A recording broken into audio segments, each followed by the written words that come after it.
चलिए 3.5 के आगे के प्रश्नों को अब हल कर लेते हैं जहाँ से हमने छोड़ दिया था। तो प्रश्न क्रमांक 2 है, 2 का पहला है, ए और बी के किन मानों के लिए निम्न रैखिक समीकरणों के युग्म के अपरिमित रूप से अनेक हल होंगे। तो इसमें जो पहला जो समीकरण है वो है 2x + 3y = 7 और दूसरा जो समीकरण है वो है a - b x + a + b y = 3a + b - 2। यह है दूसरा समीकरण। ये जो दोनों समीकरण है, इन दोनों समीकरणों से हम a b के मान को निकाल लेते हैं। तो a1 का मान यहाँ पे निकलेगा 2 आ जाएगा समीकरण 1 से, फिर b1 का मान समीकरण 1 से 3 निकलेगा और c1 का मान समीकरण 1 से 7 आ जाएगा। इसी तरह से a2 का मान निकाल लो तो a2 का मान आ जाएगा a - b आ जाएगा। फिर b2 का मान निकाल लो तो b2 का मान आ जाएगा a + b आ जाएगा।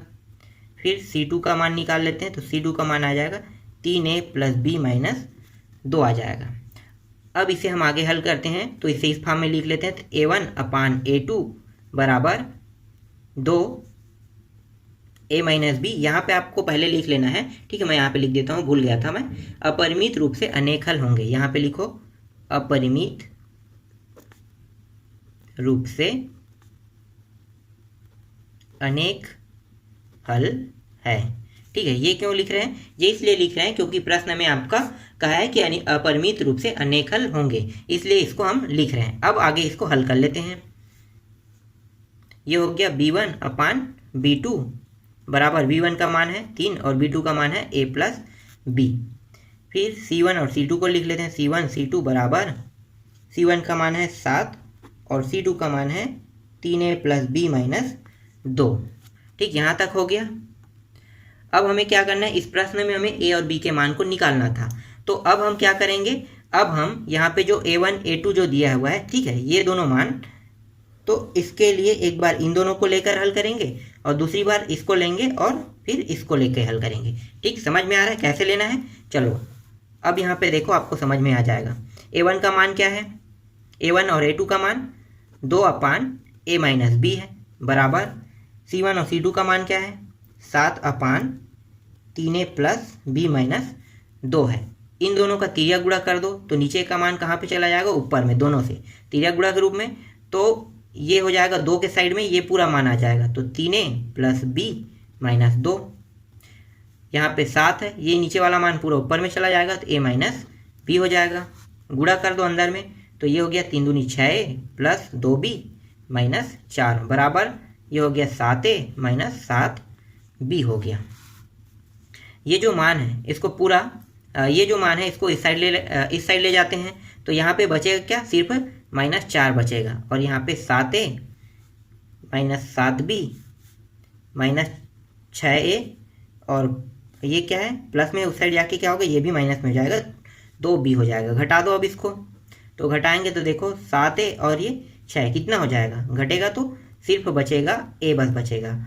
ये माइनस में है और ये भी माइनस में है, दोनों जुड़ के क्या हो जाएगा 9b हो जाएगा। इसको हम समीकरण 1 मान लेते हैं, ठीक। समझ में आ गया, यहाँ पे एक समीकरण निकल गया। अब हम क्या करेंगे, दूसरी बार क्या लेंगे, b1 b2 और c1 c2 के मान को लेंगे। तो b1 b2 का मान क्या है 3/a + b और c1 c2 का मान है 7/3a + b - 2 है। इसमें भी इसका भी हम तिर्या गुणा कर देते हैं। तो तिर्या गुणा इस तरह से होगा, नीचे का मान ऊपर चला जाएगा तो 3 के साथ गुणा होगा, किसका होगा, ये पूरा मान का साथ, तो 3a + b - 2 हो जाएगा। यहाँ पे 7 है, 7 का गुणा इसके साथ होगा तो a + b हो जाएगा। गुणा कर दो अंदर में, तो ये हो गया 3 × 9a + 3b - 6 बराबर 7a + 7b आ गया। अब ये जो मान है उसको पूरा इस बार पक्षांतर कर देते हैं और 6 को इस साइड पक्षांतर कर देंगे।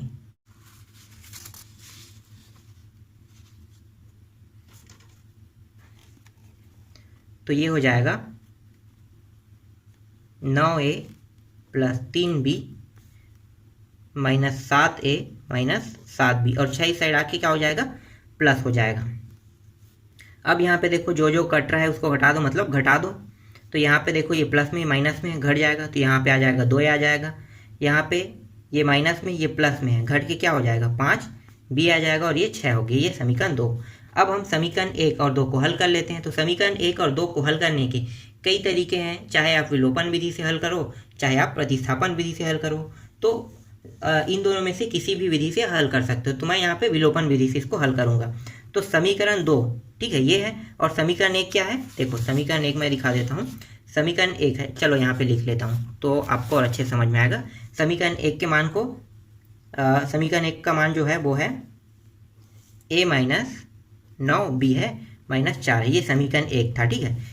वहाँ पे दिखाई नहीं देगा इसलिए यहाँ पे मैं लिख दिया, ठीक। अब देखो दोनों समीकरणों को मैच करो। इन दोनों में से हमें चाहे b के मान को समान करें चाहे a के मान को समान करें, मतलब b और a इन दोनों में से किसी एक मान को हमें समान करना है आगे हल करने के लिए। तो मैं यहाँ पे a के मान को समान कर रहा हूँ। तो यहाँ पे देखो इसमें समीकरण 2 में 2a है और यहाँ पे सिर्फ a है, तो ये दोनों कट नहीं सकता। तो कटाएंगे कब? जब दोनों के मान बराबर होगा। तो यहाँ पे 2a है तो इसे भी 2a करना है, तो इस पूरे पद में 2 का गुणा कर दो। तो 2 का गुणा करेंगे और 2 को गुणा करके क्या करेंगे? जोड़ेंगे कि घटाएंगे? घटाएंगे। क्यों? क्योंकि दोनों प्लस में है। अगर हम जोड़ेंगे तो ये जुड़ जाएगा तो मान कटेगा नहीं, तो हमारे पास b का मान नहीं आएगा। हमें इसे इसीलिए बराबर करते हैं क्योंकि जब एक मान जब बराबर हो जाता है तो वो मान को हमें कटाना होता है, मतलब घट जाएगा, वो घट के 0 प्राप्त होगा उसका मान। तो दूसरे जो मान है उसका मान आसानी से निकाला जा सकता है। तो कैसे हल होगा? चलो मैं भी जो बता रहा हूँ उसको हल करके आपको दिखा रहा हूँ, ठीक है। इसके साथ 2 का गुणा करके घटा देते हैं समीकरण 2 में। तो यहाँ पे लिखो समीकरण 1 में 2 का गुणा करके समीकरण 2 में घटाने पर, ठीक है, 2 का गुणा कर दो तो ये हो जाएगा 2a माइनस 9 दूनी 18b बराबर माइनस 4 दूनी 8 हो गया। तो देखो यहाँ पे मैंने पूरा गुणा कर दिया, पूरे पद के साथ 2 का गुणा हो गया। अब क्या करेंगे? इसको सीधा घटा देंगे। तो घटा दो तो ये हो जाएगा 2a माइनस 5b बराबर ये प्लस में था 6, ठीक है 6। अब घटाएंगे तो चिन्ह क्या हो जाएगा? परिवर्तन हो जाएगा। ये माइनस प्लस में माइनस, ये माइनस में प्लस हो जाएगा। और ये क्या है? ये वाला जो मान है ये भी प्लस में है तो ये माइनस में हो जाएगा। अब यहाँ पे देखो एक जगह मैंने गलती कर दिया है, यहाँ पे थोड़ा सा ध्यान देना। यहाँ पे मैंने घटाते समय गलती कर दिया है। ये क्या है? 3 है और 7 है, मैंने यहाँ पे 5 लिख दिया, ठीक है। घटाएंगे तो कितना आएगा? कितना आएगा? ये आ जाएगा 4 आ जाएगा, ठीक है, 4b होगा, ठीक है। ऐसी छोटी छोटी गलती जो होते रहता है उससे आप लोग ध्यान देते रहना, क्योंकि अगर थोड़ा सा भी गलती होता है तो पूरा प्रश्न का आंसर बदल जाता है, ठीक है। तो ये हो गया, ये 4b था। अब आगे हल करते हैं। ये दोनों कट गया, ये घटा देंगे तो ये क्या कितना प्राप्त होगा? माइनस 14b प्राप्त होगा। और ये दोनों माइनस माइनस है, जुड़ जाएगा तो माइनस कितना प्राप्त हो गया? 14 प्राप्त हो गया। दोनों में माइनस है तो दोनों से माइनस कट के क्या हो गया? 14b बराबर 14 हो गया। फिर ये b बराबर 14/14 हो जाएगा। तो b का मान यहाँ पे प्राप्त हो गया a। 14 कम कट के कितना प्राप्त हो गया? सिर्फ b का मान 1 प्राप्त हो गया। अब इस b के मान को चाहे आप समीकरण 1 में रखो चाहे समीकरण 2 में रखो, a का मान निकल जाएगा। तो चलो रख के देखते हैं। तो b का मान समीकरण, यहाँ पे दिखाई नहीं होगा, b का मान समीकरण 1 में रखने पर, तो समीकरण a है 1 है, a माइनस 9 और b का मान कितना है? 1 है बराबर माइनस 4। तो ये हो जाएगा a और ये माइनस 9 हो जाएगा बराबर माइनस 4। ये जो 9 है इसको इस पर पक्षांतर कर देंगे तो माइनस में है तो क्या हो जाएगा? इस साइड आके प्लस में हो जाएगा। तो ये रहा प्लस में हो गया। फिर घटा देते हैं, ये प्लस में माइनस है तो क्या हो जाएगा? यहाँ पे घट के 5 प्राप्त हो जाएगा। तो a का मान यहाँ पे प्राप्त हो गया 5, ठीक। तो a और b के दोनों मान निकल गए। a का मान 5 निकला और b का मान 1 निकला। इन्हीं दोनों मानों को हमें निकालना था इस प्रश्न में। अब आगे हल करते हैं इसी प्रश्न का, इसी जो प्रश्न है इसके दूसरे प्रश्न को।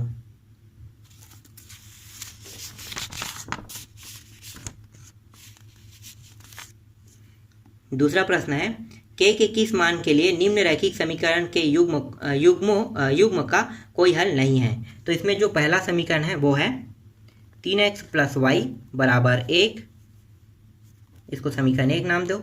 और 2x - 1 x plus k - 1 y बराबर 2k + 1, इसको हम समीकरण 2 नाम देते हैं। ठीक है, दोनों समीकरण हो गया।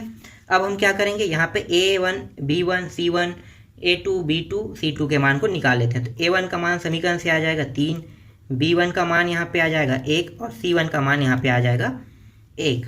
इसी तरह से यहाँ पे A2 का मान निकल जाएगा, ये पूरा मान A2 का है तो 2, ये K है, सॉरी X नहीं है, 2K - 1, फिर B2 का मान K - 1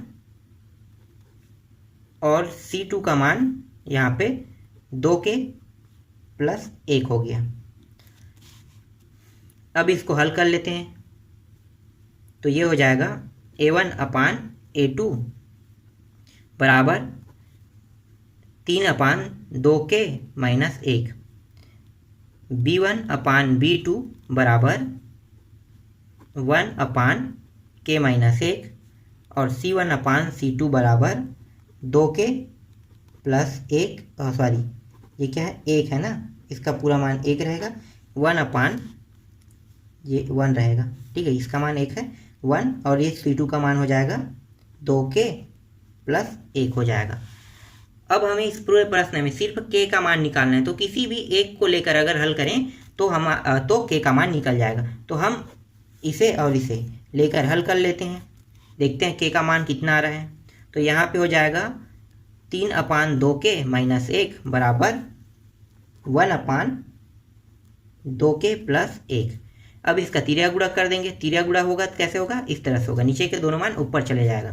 तो ये हो गया 3, 2K + 1 बराबर 1 और ये हो जाएगा 2K - 1 हो जाएगा। 3 का अंदर गुणा कर दो तो ये हो जाएगा 3 दूनी 6K + 3 बराबर 2K - 1।